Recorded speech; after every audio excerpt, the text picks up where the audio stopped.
Selanjutnya kami persilakan kepada Bapak Tamanuri, Pak. Silakan, Pak. Assalamualaikum warahmatullahi wabarakatuh. Yang saya hormati Pak Pimpinan serta rekan-rekan anggota Dewan. Yang saya hormati Pak Sekjen, Pak Kepala Badan, Pak Kepala Pusat, dan para eselon 2 yang saya banggakan. Saya apresiasi, Pak. Yang Bapak sampaikan tadi itu luar biasa. Nggak ada lembaga lain yang 100%. Bapak sampai 100%. Kalau ada yang 105%, mungkin Bapak 105%. Ini adalah merupakan satu kejutan dan pekerjaan yang cukup memuaskan. Oleh karena itu, patut dipertahankan untuk masa-masa yang akan datang, walaupun memang uang yang kelola nggak begitu banyak, tapi walaupun nggak begitu banyak, kalau salah pengelolaan nggak sampai situ, Pak. Ini yang saya bangga sama Bapak ini. Walaupun yang lain dari badan, dari pusat belum sampai 96-an, masih bawah itu, tapi sudah memenuhi suatu kewajaran. Apalagi yang namanya Irjen, segini banyak masalah yang terjadi di Indonesia dari Sabang hingga Merauke, yang timbul 123 masalah, sudah diselesaikan 85 masalah, ada yang tidak bisa diketahui 35 masalah, itu sudah merupakan menunjukkan suatu kemajuan yang luar biasa. Oleh karena itu, harapan saya adalah kemajuan-kemajuan ini di masa yang akan datang kita terus tingkatkan agar supaya ada perbaikan di sana sini. Kenapa? Karena kementerian kita ini adalah satu kementerian yang cukup kecil, hanya mengelola uang sekitar 3 triliun. Artinya yang paling banyak itu Ibu ini 1,7 triliun. Nah, jadi oleh karena itu, saya dari dulu mohon maaf, jangan tersinggung, Pak. Saya dulu kan mengharapkan supaya ini ada penciutan dirjen-dirjen, badan-badan itu digabung-gabungkan sehingga timbul 2-3 badan saja, 2-3 dirjen saja, sehingga dananya itu ya sesuai lah. 3 triliun dikelola oleh 2-3 badan yang penggabungan dari badan-badan yang lain ada hubungannya. Dan ini lebih efektif, efisien. Ini harapan saya dulu. Saya mohon maaf ini bukannya mengatakan bahwa tidak ada faedahnya. Kemudian lanjut mengenai dana desa. Dana desa itu kenapa ya? Saya mau bertanya ini. Kok persyaratannya kok ada yang jauh sekali menurun dari 1 miliar sampai 700 juta. Tapi ada juga yang naik dari 1,1 miliar sampai 1,7 miliar. Tapi kebanyakan yang menurun semua.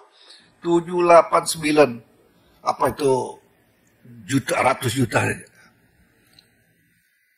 Jadi ini kenapa jadi masih begini, persyaratan apa?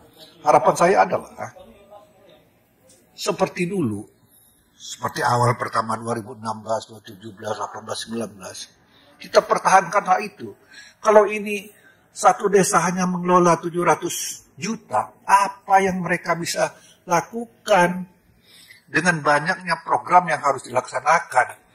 Dari orang tukang pukul beduk sampai yang anak-anak di bawah TK itu, ini dikasih semua honor-honor. Habis duit itu, jadi nggak ada lagi namanya untuk membangun infrastruktur.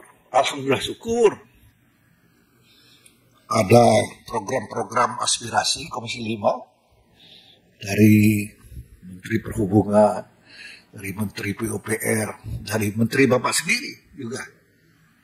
Itu yang bisa memberikan bantuan semuanya pada desa, sehingga desa kelihatan. Nah ini, kelihatan kemajuan sedikit-sedikit. Walaupun rumah 10, walaupun jalan 3 kilo, walaupun jembatan, kelihatan sedikit-sedikit. Tapi kalau mengandalkan namanya dana desa tidak mungkin lagi. Karena dana desa itu ada yang sampai 600 juta saja satu desanya. Jadi harapan saya adalah untuk persyaratan mendapatkan dana desa itu besar kecilnya, coba kita tinjau kembali. Jangan terlalu kecil lah, kasihan sama mereka itu. Apalagi yang mereka bekerjakan.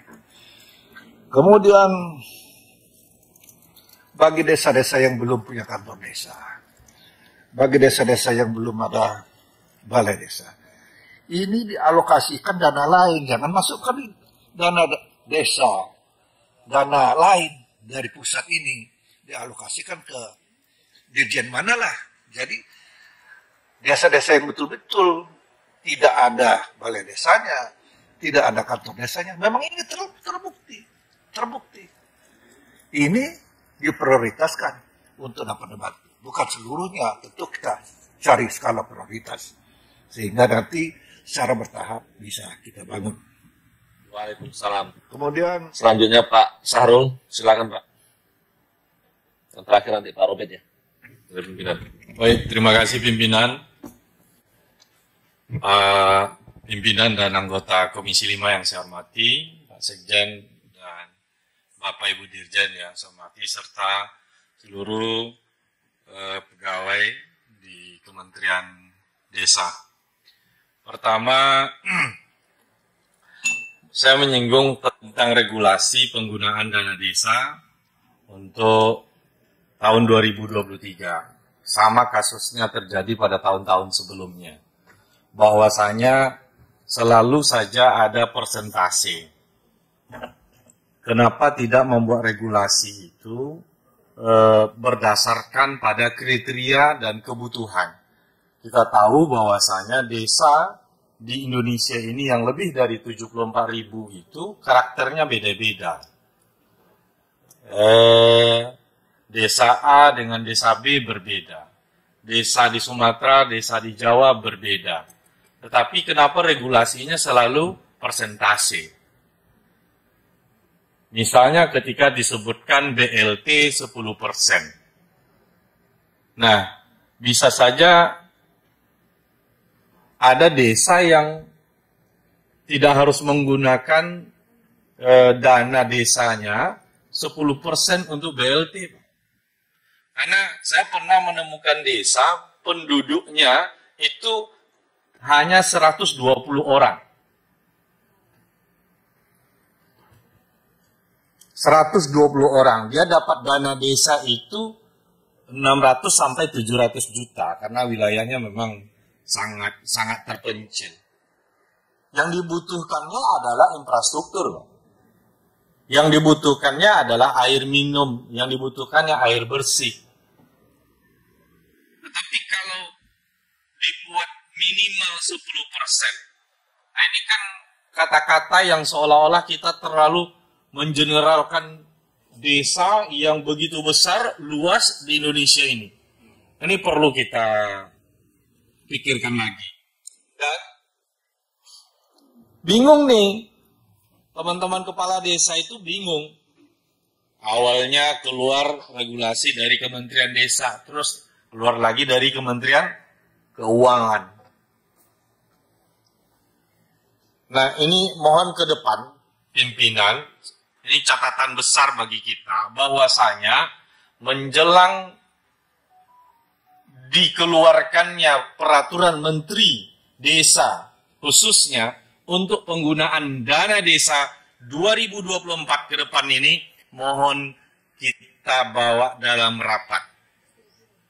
Setuju kan? Ya, supaya kita sudah jadi, baru kita pada mengadu, kepala desa mengadu begini. Akhirnya aspirasi itu tidak terkabulkan. Kita berharap bahwa setiap aturan, setiap regulasi itu menyelesaikan masalah, bukan menimbulkan banyak masalah. Kita pengalaman tahun 2022, itu masalah besar sekali. Dipatok 40% waktu itu. 40% minimal, kalau tidak dipotong dana desanya 25%. Itu kan regulasi, siapa yang buat ini? Siapa yang buat begitu? Nah sekarang memang diturunkan. Yang di Kementerian Desa membuat minimal 10%, maksimal 25%. Di Kementerian Keuangan ada lagi, walaupun ada minimal maksimalnya. Begitu juga Pak, ketika kita membuat misalnya ketahanan pangan 20%, dan itu sebelum tahun sebelumnya begitu juga 20%. Pak, kalau di desa-desa ekstran misalnya, itu ketahanan pangan udah bagus Pak. Nggak perlu intervensi desa, sudah bagus di sana. Sudah memang daerah itu desa itu sudah pusat produksinya ketahanan pangan. Kenapa harus desa intervensi begitu? Maka saya sangat tidak setuju regulasinya dalam bentuk persentase, Pak. Apalagi persentasenya itu dipatok tidak bergerak, tidak dinamis begitu. Cukuplah bahwasanya dana desa ini diarahkan A, B, C, ketahanan pangan. Saya setuju bahwasanya kita perlu untuk melakukan ketahanan pangan. Tapi tidak semua desa, Pak. Desa itu kan macam-macam karakternya. Kalau sebuah masyarakat itu semuanya sudah petani, sudah menanam, masa harus masuk lagi desa? Kan nggak cocok, Pak. Jadi sekali lagi, harus dibuat kriterianya. Kalau BLT, kan akhirnya dipaksa-paksakan, Pak. Orang yang sesungguhnya tidak layak mendapat, akhirnya dipaksakan untuk dapat. Untuk terpenuhinya 10%. Mohon maaf, agak interaktif. Di Kementerian Desa ada nggak kriteria orang dapat BLT dana desa? Ada. Ya.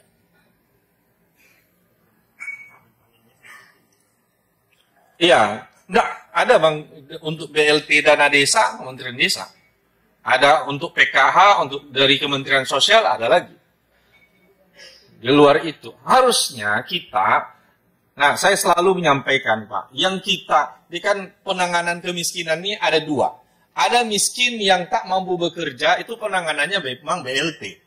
Tak mampu bekerja, miskin cacat, miskin sakit menahun, miskin tua renta, miskin anak-anak, itu BLT. Ada miskin yang mampu bekerja, ini bentuknya adalah pemberdayaan. Maka berikan kesempatan bagi mereka untuk berusaha. Maka dalam hal ini saya mengusulkan nih Pak, 2024, atau revisi minimal 2024, coba Pak, dibuat regulasi agar dana desa itu memungkinkan kepala desa untuk membeli lahan. Kenapa saya katakan begitu? Pertama, untuk meminimalisir perubahan lahan. Apa istilahnya itu? Alih fungsi lahan. Yang dari pertanian atau perkebunan menjadi perumahan dan seterusnya. Satu. Yang kedua, ini menjadi kan tidak semua desa itu punya tanah bengkok istilahnya itu. Tanah bengkok, tidak semuanya Pak, apalagi setelah pemekaran. Tidak semuanya. Maka apa yang terjadi? Masyarakat desa kita di desa yang miskin, mereka itu ingin berusaha tapi tidak punya lahan. Akhirnya mereka jadi apa? Akhirnya mereka hanya menjadi buruh di desa itu. Kalau desa punya lahan, kemudian nanti dimodali oleh BUMDes, masyarakat di situ bekerja sama dengan BUMDes, masyarakat tidak menjadi pekerja. Ini catatan penting saya Pak, ke depan 2024, tolong dibuat regulasi memungkinkan digunakan untuk membeli lahan. Terutama pertanian kita nih Pak, banyak alih fungsinya Pak. Lahan pertanian kita. Kemudian, ini ada di beberapa desa, disampaikan ke saya, kepala desa, ada tahun 2021, 2022, dana desa mereka nggak cair untuk triwulan terakhir, Pak. Ini mereka mengadu kemana ini?